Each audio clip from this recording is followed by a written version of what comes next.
Time now to ask Brett the Vet your pet questions, and we're going to get right to it. Our first question is from Larry in Glendale. This is Roxy over here, the boxer. Why do we need a heartworm blood test every year if Roxy is on heartworm medication? That's an interesting question. Yeah. Larry and Roxy are having a good lifestyle out here.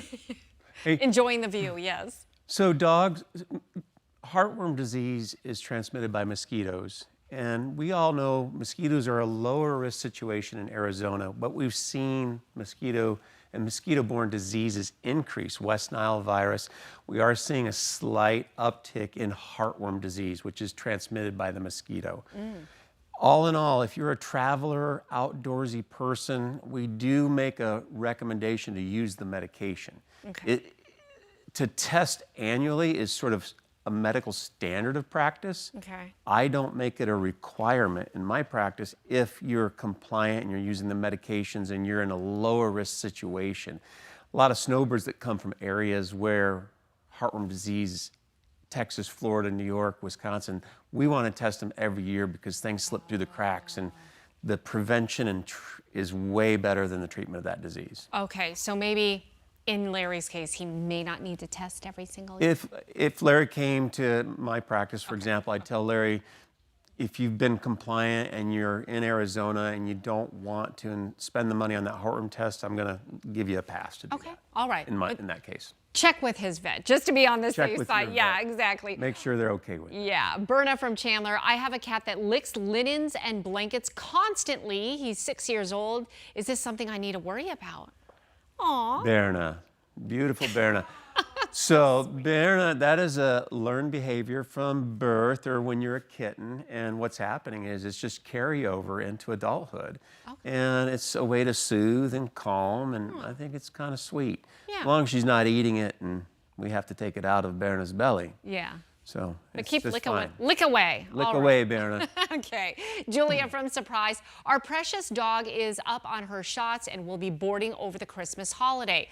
The boarding will be in a private home with the owner's dogs. I figure it will be safer than a large facility. What's your opinion? Thanks so much. That's a good question because a lot of people are going to be in her situation. Yeah, a lot of people Yeah. like to use friends, family, homes to pet sit. I think most of the people that are in those homes are responsible pet owners, good caretakers. Their pets themselves are vaccinated and protected. I would recommend you update the vaccines, especially the kennel cough. You'd like to do it a little bit before you just go into the environment. Right. Sweater's a little itchy, by the way. Oh, okay.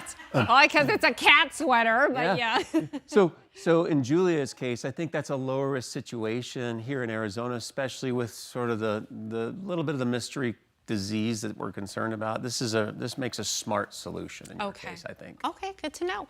Well, this is Winston the mini dude, or doodle, I should say, from Scottsdale. Is it safe to bring my dog to the groomers with this virus?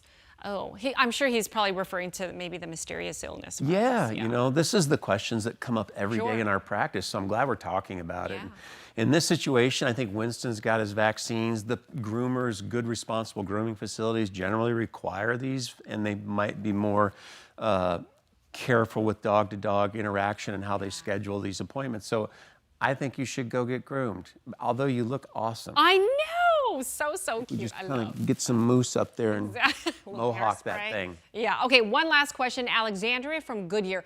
Is it safe to walk our dogs with this illness going around? Another good question. Oh my goodness, gorgeous dog. Yeah. I'm going to say yes. Alexandria, the vaccine to protect against some of those respiratory diseases is good.